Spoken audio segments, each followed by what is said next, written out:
But in all seriousness, this is just part of, we don't just iterate in the game. These types of ideation that we do in concept also is kind of iterating quite a bit as we're moving along. So these were just some of the initial, kind of ideas that we had.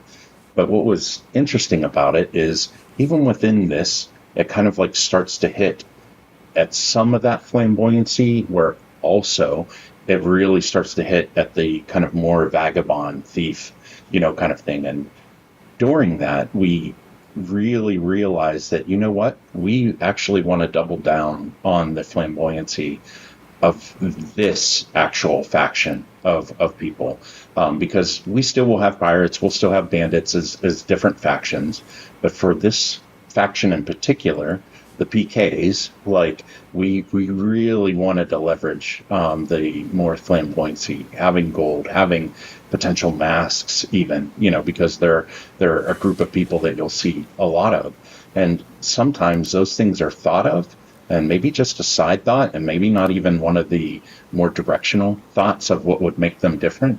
But as part of our conceptual process, it really helps us cement, no, this is the direction. This is what will be cool about it.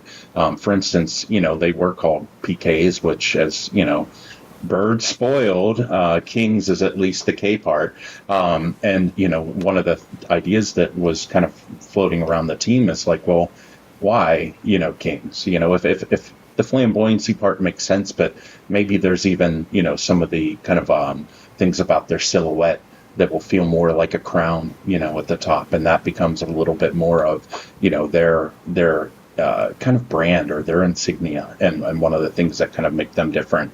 So, during this process, we have more reasons for why they're like this, but the reason behind the lore reason was we wanted bandits that we could own, that kind of stood out, that weren't just the scruffy looking dudes in rags with patches over their eyes, but we thought we could make them cool. It's funny too, because the name Philosopher Kings or Bandits comes from my D&D campaign, which is where I go to for a lot of ideas when I'm short on time and need something.